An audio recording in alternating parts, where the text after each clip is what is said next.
Hey, this is Livy spilling all the political tea, straight politics, no chaser. You know the go-to for all your political needs? Think the Bodega Boys, but political. It's millennial politics served piping hot. I know.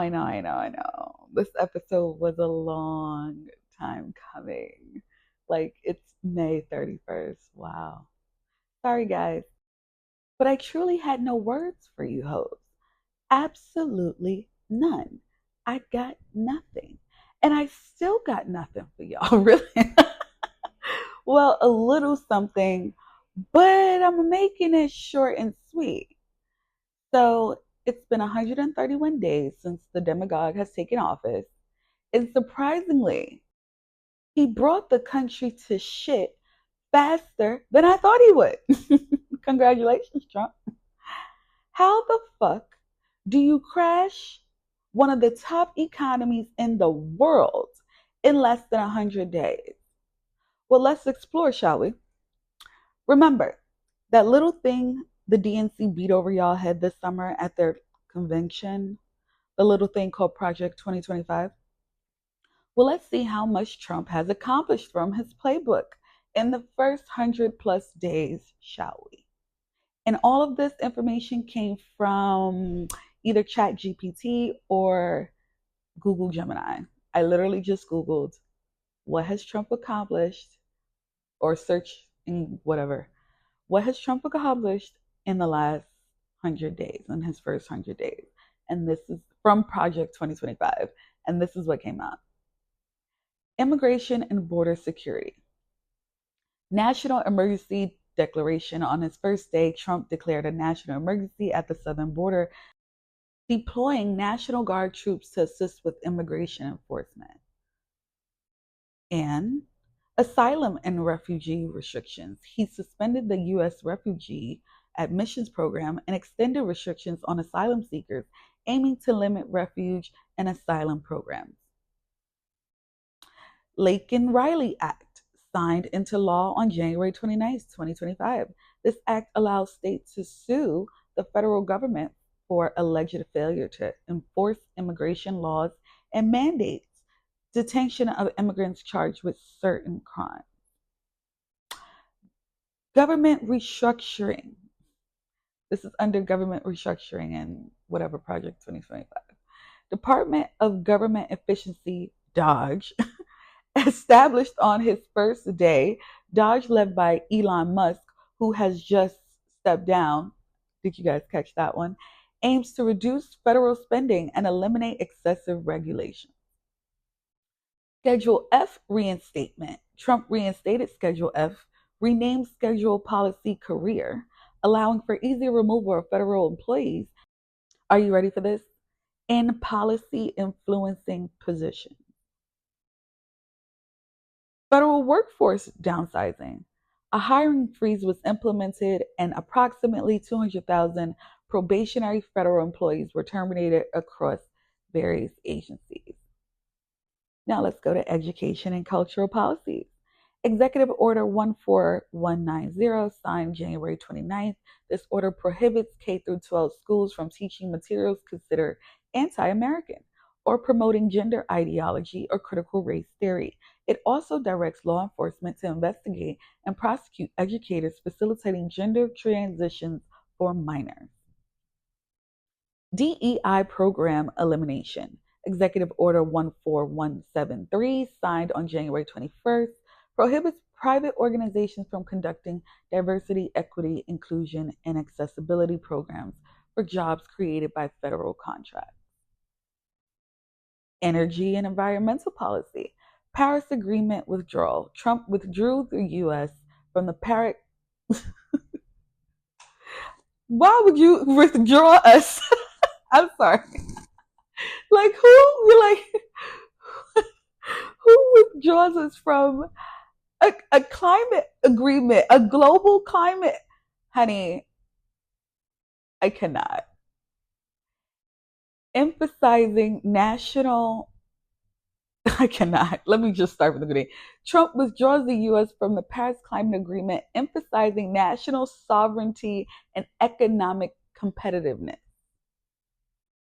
I don't even know what that means.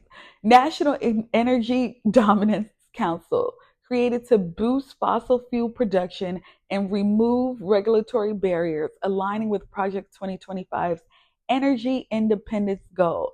Oh, so that's why he removed us from the Paris Climate Agreement, because he wants to use fucking fossil fuels. EPA Regulatory Rollbacks. The administration announced plans to roll back major environmental regulations, including the revising the EPA's 2009 finding on greenhouse gases. Y'all let this man back in the motherfucking office. I cannot. Foreign policy and international relations. Who withdrawal? Trump signed an executive order to withdraw the U.S. from the World Health Organization, citing concerns over American sovereignty. Again, I don't know what that means. Should I Google American sovereignty or just continue, what? I'm going to Google what sovereignty means. Supreme power or authority. So he has concerns. Yeah, sometimes you got to break this shit down. So your president has concerns over America's, what was the definition? Supreme power or authority if they are part of the World Health Organization. Let that sink in. Take a moment. Like, are you fucking shitting me? Okay. Cuba and Israel policy reversals. He reinstated Cuba's designation as a state sponsor of terrorism and reversed sanctions on Israel settlers in the West Bank. And I continue. Healthcare and pharmaceutical policies. Prescription drug pricing executive order. On May 12, 2025, Trump signed an order aiming to slash prescription drug prices by up to 90%, targeting pharmacy benefit managers and promoting drug importation. In addition to all of this, which is taken directly out of Project 2025 and made into law or executive order, and then he goes around and says he's not doing Project 2025. He also had the Department of Veteran Affairs cancel suicide prevention training during his first week in office because it includes considerations for the LGBTQ plus community.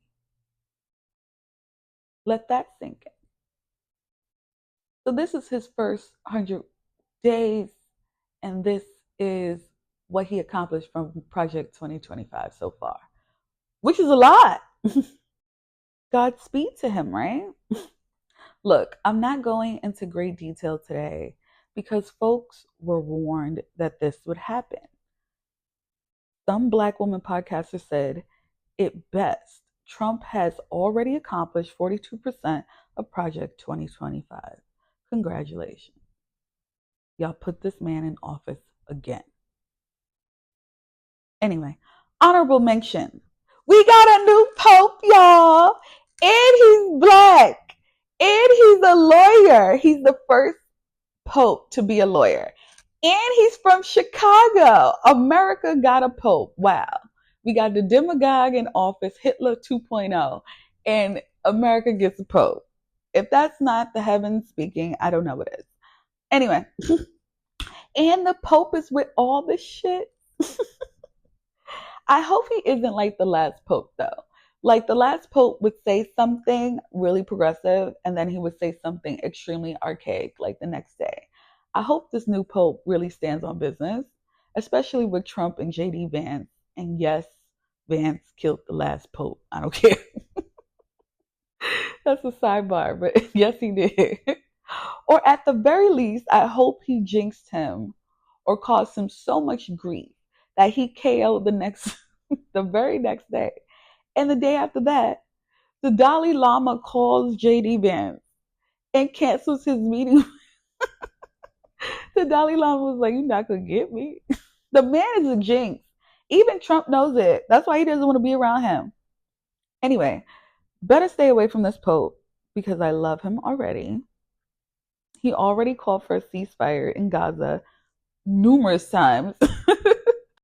And he previously made some social media posts when he was a cardinal ridiculing Trump for his immigration policy. My kind of guy. And here's a tweet. JD Vance touched the trophy and it broke. Then he touched the Pope and he broke. I hope he shakes Donald's hand this week. End quote. There's always a tweet. Now, this is my favorite part of the episode, which I call BFFR, like make it make sense. I think it's self-explanatory. So Kamala has been seen out and about lately after she took her well-deserved rest from public office and life. And of course, some folks are mad. I wonder why. Y'all don't like it when Black women rest in their feminine energy. Like the Greenville City Ordinance back in the day that forced Black stay-at-home wives and mothers to work. Anyways, I think her quasi-victory lap is befitting, and people need to get used to it because she apparently isn't going anywhere. Yay. But honestly, Dems need to hibernate. The country doesn't deserve nor wants us, but they will. And here's a tweet. Democrats should do like a Hillary did and take a long, long hike in the woods. Everyone hates us right now anyway, so just disappear for a little while and get ready to prepare a mean "we told you so" campaign for the midterms. End quote. I concur. 10,000%. Some good news. The Target boycott worked and is working and will continue to work. And now the CEO, Brian Cornell's pay is being slashed by 45%. The AP reported that Target sales have fallen sharply in the first quarter, and the retailer warns they will slip for all of 2025. Keep the boycott going, folks. See, if Black people can do anything well, boycott. Bravo. Some more good news. It looks like New York may be getting a Tinker Tape parade soon, but I don't want to jinx it. But Gotham really needs a hero right now. Batman is MIA, so please, like the Liberty one last year, and we didn't even know, I didn't even know there was a Tinker Tape parade for them. We want to celebrate, okay? The last time we had a big Tinker Tape parade in New York was when the Giants won in 2012. That was a time. We need more of that, but that was a long time ago. So the Knicks need to do what they need to do. Knicks tape. Knicks in 7. My God. Honorable mention. Harvard Law. Yes, Harvard. Sued Trump. Well, that wasn't on my 2025 bingo card. Shout out to them for having the balls, unlike these other so-called prestigious institutions. Columbia. Harvard University is suing the Trump administration over the freezing and cancellation of more than $2.6 billion in federal research funding. You know, Harvard loves their research. The administration accused Harvard of fostering anti-Semitism and ideological bias, demanding changes to its admissions, hiring, and curriculum policies. Harvard contends that the actions violate constitutional protections for academic freedom and free speech. The university filed a lawsuit in April 2025 asserting that the funding cuts are unlawful in an attempt to control its internal affairs. The case is pending in federal court. Shout out to Harvard. On a side note, did y'all hear the Menendez brothers are getting out of jail? Finally. Sorry, not sorry. If only 1% of what those boys said is true, then their parents got what they got. Case closed. For the first time on the political team, we have a dishonorable mention. Have y'all heard of David Hogg before this year? I've heard little whispers, but now it's dog whistles. And I said that with pun intended. David Hogg a survivor of the Marjorie Stoneman Douglas High School shooting, rose to prominence as a co-founder of the gun control advocacy group March for Our Lives. Recently, a Democratic National Committee panel found that his election as one of the DNC's 5 vice chairs earlier this year was not properly conducted, potentially leading to his removal. Despite this, Hogg remains a vocal political commentator and has launched a new organization, Leaders We Deserve, aimed at supporting primary challenges to what he considers ineffective Democratic House members. Basically, he's a Democratic op, like Ocasio, and he wants to get rid of all the black vanguards with power. Speaking of Ocasio, sidebar, did y'all see this little bullshit tour she did with Bernie Sanders? I don't know why liberals keep trying to revive the Crypt Keeper from the Tales of the Crypt, but I guess to the idiots and the ill-informed, he is their only hope, which is no hope at all because he's 82 years old. Anyway, I don't know what the point of that was, that little tour, but it needs to cease and desist. It's bad enough that the Vermont Crypt Keeper, I cannot, the Vermont Crypt Keeper filed paperwork to run for re-election for the millionth time. I cannot. We do not need this old ass man on a campaign trail spewing radical liberal lies and bullshit to young, naive, impressionable idiot men. AOC needs to go back to doing what she has been doing for months, which is planning her wedding. And Bernie Sanders needs to make his will and final arrangement. Time's up. If Biden is 1 foot in the grave, then Bernie must be getting cozy in the coffin. The man looks cryptic since he ran against Hillary. And that was how many years ago? Almost 10 years ago? And then I heard mofos calling for Jim Clyburn to resign because he's too old. And Maxine Waters. If y'all don't stop this shit, if Jim goes, then all the vanguards have to go. Nancy, Chuck, Bernie, all have to go. Why is no one calling for them to go? Just say y'all hate black people in power and go. And another thing, stop with the guessing game of who is going to run on the Democratic ticket in 2028. Please just stop. Kamala is running. The end. We cannot have another Democratic debate with 20 people on stage ever the fuck again. It was embarrassing in 2020, and it will be embarrassing in 2028. Cut it out. We are not the GOP. We don't do that. We have law and order. And I'll be the first to say it. The Dems need to run the same ticket again. Kamala and Tim.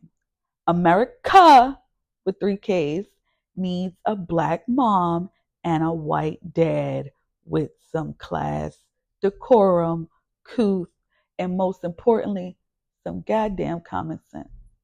So throwing names and tickets out like Pete Buttigieg and Westmore, which is premature, and he's no Obama, people. Please stop the comparisons, and throwing AOC in the ring is actually diabolical.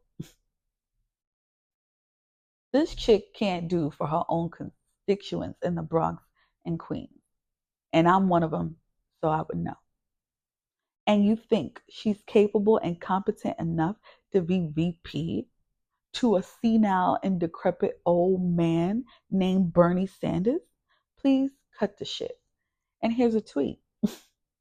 Pete, Beto, Gretchen, Tim, and Gavin are not going to be president. Go ahead and hang that up now. End quote. I concur. But Pete did come out recently and state this, which is wild, and I'll quote, Donald Trump mocks me because I'm gay, but he's the one that bends over for money. End quote. Pete coming in hot. God damn. Yo, I had to Google, like, did he really say this? He really said, I tell you, he's starting to grow on me. I'm liking him more and more. I like his husband. His husband be on Twitter cutting up, honey. And I like his little family. They had a kid. And I like that little family, I like the little story. I didn't like him when he ran for office. President, I thought he was delusional, like delusions of grandeur. Like, who do you think you are to run for president against Joseph Robinette Biden? I like that Biden made him transportation secretary. I didn't like it at the time, but now I like it because he was great for the job. And Biden was like, oh, he's just like Bo. And I can see that. But sir, don't be trying to run for president. And keep up the sass. I love this. We need a little pizzazz in politics. In the essence of time, because I said I was going to keep it short and sweet like me, I'll just rattle off a few jarring, flabbergasting, bewildering headlines that I did not get to today. Let me start off this episode with rest in peace to Charles Rangel. Wow, all the vanguards are really dying. My NAACP state president, civil rights icon Hazel Dukes also died recently, and that was a blow to me. May they both rest in power. Now, President Trump's tax cuts would add $3.8 trillion to the debt. Doesn't America owe China and Black people a couple trillion? Hillary tweeted, and I quote, "The Republican tax plan is Robin Hood in reverse." End quote. Child, I fell out, yo. She went on to tweet. Yo, leave it to Hillary. Hillary ain't told us. Goddamn lie. Yo, never. Honey, okay. She went on to say, and I quote, "It would be the largest transfer of wealth from the poor to the rich through a single law in our entire history." End quote. I couldn't have said it better myself. Speaking of owing people money, according to the you see what I did there? According to CNN, sidebar. They teach that to you in journalism school, but they never had to teach it to me, baby. How to connect two, how to thread two different points of view or two different subjects. They tell you how to loop that when you write in long form or short form journalism. Yeah, I went to school. Speaking of owing people money, according to CNN, the United States lost its last perfect credit rating, previously unscathed since 1917. Trump did this in 100 days, people. As of April 26, 2025, the United States has been officially placed on the Global Human Rights Watch list due to declining civil liberties under Donald Trump. Shocker. The Trump administration's attempt to remove exhibits from the Smithsonian's National Museum of African American History and Culture. Don't play with me. Don't make us riot, yo. Y'all want to riot real bad. This is my favorite museum in the whole world, and y'all playing that game. Y'all need to stop. Don't touch them artifacts. Hillary wrote an op-ed condemning Trump. Go read it. I haven't read it, but I don't need to. I worked for her. Y'all go do that. I heard it all before. And I also heard it's really quotable. White South Africans. Now, this is the one. This is what... All right, here we go. White South Africans are being allowed to immigrate to, drum roll please, Alabama. Yes, an all-Black town in Alabama, of all places. I hope they can't sleep at night. P.S. The South African president says the people arriving in the U.S. do not fit the definition of refugees, and that what Trump has been told about their persecution is false. End quote. Shocker. They damn sure didn't look like they were needy and destitute to me at all when they got off that plane. Oh, I'm done. Jake Tapper's new book, yes, CNN's Jake Tapper, wrote a book on Biden stating that he was 30 seconds from needing a wheelchair during his time as president and that his staffers had grave concerns for his health. But Uncle Joe spoke on The View recently and looked great. And he was running and riding his bike every day during his presidency and still does. Somebody lying. And here's the perfect tweet regarding this. I love to know reason why media pundits and podcasters continue attacking Joe Biden, seemingly trying to bury him. They already chased him out of office and helped Schittler win. Schittler's giving them the nonstop bullshit they wanted. WTF are they hoping to accomplish by bashing Biden now? End quote. Questions that need answers. It's like beating a dead horse at this point. The man is no longer president, and he will never be president again. He has some influence, but his time in office is over. Let that man go be a private citizen and a great grandfather in peace. And another tweet. So CNN covers Biden unfairly for years, engaged in the months-long pile on to overthrow him, and then one of their leading anchors has an anti-Biden book come out just a few months after he leaves office. Am I understanding this correctly? End quote. Yes, you are correct. And here's another tweet. Jake Tapper really expected people to care about his book bashing the last president when the current president is out here making everything more expensive, talking about suspending habeas corpus, disappearing people, accepting bribes from foreign governments, arresting judges, ignoring a unanimous Supreme Court ruling, all while planes are falling from the sky. End quote. I concur. 8 million people could lose their health care because of Trump. And folks have time to care about what Jake Tapper writes about a former president? Insanity. And that's why I love what Joy Behar had to say about Jake Tapper's book on The View. She said, and I quote, "When is Jake Tapper going to write a book about the cognitive decline of the person in charge right now?" End quote. Yeah, questions that need answers. See, that's why Jake only sold 53,737 copies of his little rinky-dink book. Meanwhile, Biden's last gut-wrenching book, Promise Me Dad, go read it if you haven't, was a bestseller when he released it in 2017. Tis, tis, tis. Biden also got 81 million votes when he ran for office in 2020. And Jake couldn't even get 100,000 book sales in a month. Bye. Speaking of The View, Joe and Joe were on recently, and well, needless to say, I wish they were still in the White House. I love that Joe spoke so passionately about how tirelessly Joe worked 24/7, 365 for the American people. That's a good man, Savannah. And just like y'all did Jimmy Carter, y'all backstabbed and squandered him too.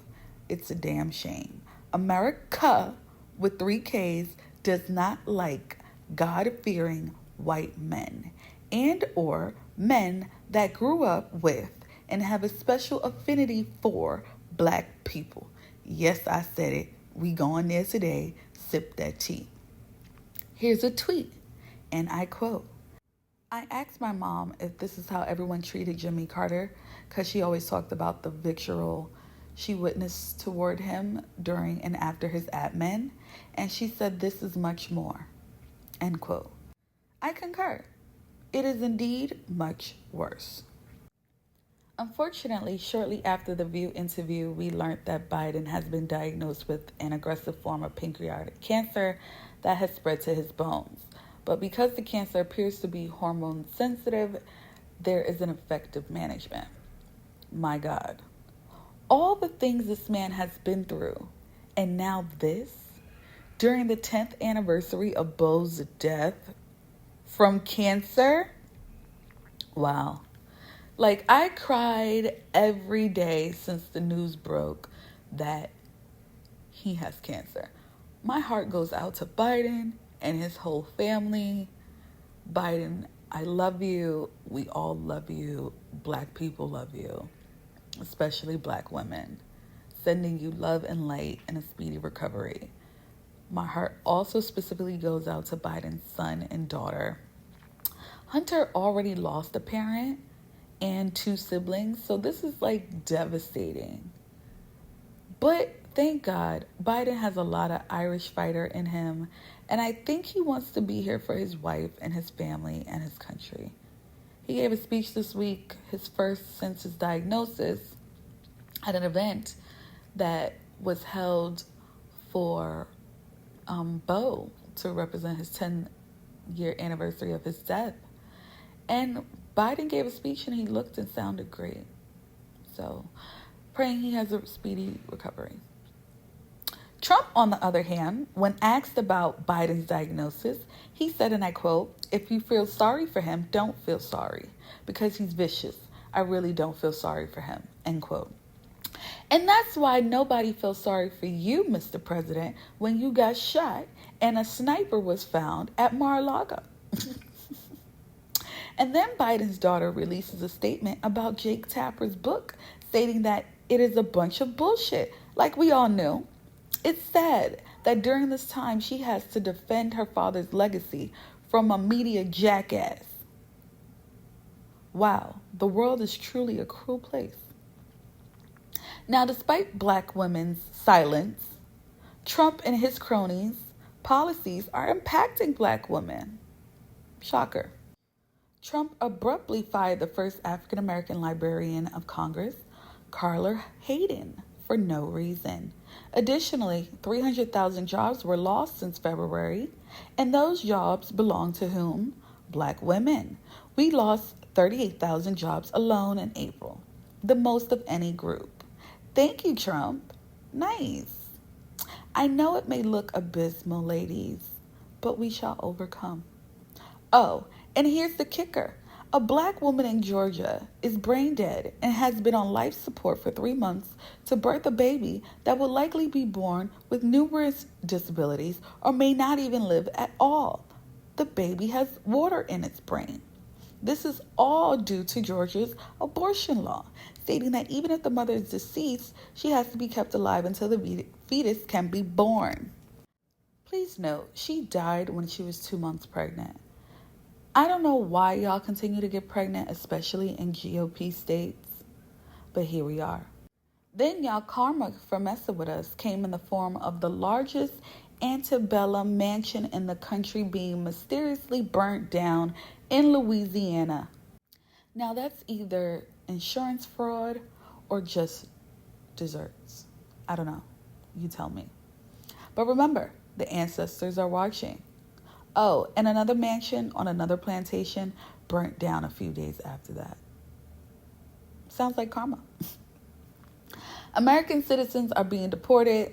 Cubans and other Latinos that voted for Trump claim they feel used and lied to now that they are being deported despite being here legally. There is a measles outbreak in Texas. Frankly, if your kids aren't vaccinated, they should be taken away from you. I don't care. And put in foster care. And you should be jailed. And I said what I said. And last but not least, Trump is getting a plane from Czech Snows, Qatar. And apparently he approached them for it and lied about it. Shocker. And someone on Twitter said, and I quote, "So our vehicles have to be American made, but Air Force One can be from Qatar?" And suddenly, the United States approves a $1.4 billion weapons package to the United Arab Emirates. Shocker. They got weapons and our president got a new Air Force One. You can't make this shit the fuck up. And here's a tweet regarding all of this. Hillary Clinton wasn't allowed to keep a $425 necklace gifted to her by Bangladesh when she was Secretary of State. Donald Trump is about to accept a $400 million plane as a bribe from Quaidar. My sentiments precisely. Wait, but then this dumbass RFK Jr. swam in a sewage-contaminated creek with his granddaughter despite a warning from the National Park Service stating not to do so. I have no words. And then the Kennedy Foundation gave an award to Pence, of all people. We should not be praising one of Trump's co-conspirators for speaking out against Trump after he almost got assassinated. One doesn't get a cookie for that. That's what you should do. And frankly, you should have never, ever, ever agreed to be his running mate if you were a halfway decent human being. So no, you shouldn't get an award for outing your op. Absolutely the fuck not. And I'm astonished that JFK's grandson, Jack, gave him the award. Very odd, very weird, very peculiar. Simply distasteful if you ask me. Oh, and ICE arrested the mayor of Newark. And they quickly released him because they know Brick City likes to riot. The Supreme Court lets Trump revoke temporary legal status of more than 500,000 immigrants from Cuba, Haiti, Nicaragua, and Venezuela. See what y'all did? Elections matter. Elections have consequences. On a lighter note, apparently it is being reported by the AP that Trump suffered, and I quote, mental anguish from CBS's news editing of a 60 Minutes interview with Kamala Harris last fall. And we know this because it is mentioned by his lawyers in court documents for Trump's, wait for it, $20 billion lawsuit against Paramount for favoring Kamala and election interference. Mind you, I didn't even know there was a lawsuit. Wow, I cannot. I just can't. The Wall Street bros are correctly calling Trump a taco. It's a hoot. He truly is a whole taco. Go ask Google Gemini or ChatGPT the 2025 reason why folks are calling Trump a taco. It's a hoot. And you have to put in 2025 because apparently there is already a Trump taco joke. Oh, and Paramount, of course, is trying to have the case dismissed. Fun fact, according to the Newswire and MSNBC, Trump has signed just 5 bills into law, fewer than any president in their first 100 days since at least the 1950s. Shocker. Now go read Rolling Stone's article entitled 100 Actions That Define Trump's Horrifying First 100 Days in Office. Or maybe the New York Times article entitled Elon Musk, Legacy is Disease, Starvation, and Death. Yes, that's the title. Happy reading. Essentially, these past 131 days have been more of the same from the last time Trump was in office. Thus, I have no words. It's sad because we truly are Rome right before the fall. And folks don't see it. Folks still worried about the same stupid, irrelevant shit and using the same tools that have yet to dismantle the master's house. Tis, tis, tis. What do you want me to say? What would Baldwin say? What would Nikki Giovanni say? What would Medgar, Martin, and Malcolm on his 100th birthday this past week? What would they say? What do you want me to say? America, with 3 Ks, is truly fucked. The end. Wait, not the end. Actually, let me be clear, just in case I haven't said it before. I hope Trump does whatever the fuck he wants to do. I hope he does whatever he said he was going to do. I hope he does everything he thinks about. I hope he does everything he campaigned on. I hope he does what the GOP wants him to do. I hope he does everything he dreams about. I hope he does what his constituents want him to do. I hope he does everything in Project 2025. I hope he does whatever Putin wants him to do. America with 3 Ks has to learn a hard lesson. And no, Black woman, nor person, nor Democratic candidate can save y'all from this, so stop asking. Nobody is coming to save you, hoes. Not today, not tomorrow, not never. Black people gave y'all the playbook and blueprint on how to deal with demagogues and oppression. Go read and enact it and leave us out the bullshit. Oh, and remember, every member of the House is on the ballot in 2026. Think about that. Now that's the actual end. Thank you for listening to my political pontification. If you liked it, loved it, or hated it, please tell a friend to tell a friend. And please check out my website, thepoliticaltea.com. You can generously donate to my chai latte habit on it. Oh, and P.S. The Political Tea has a new YouTube channel. So for all the visual learners out there, check us out on TPT with Libby. Until next time.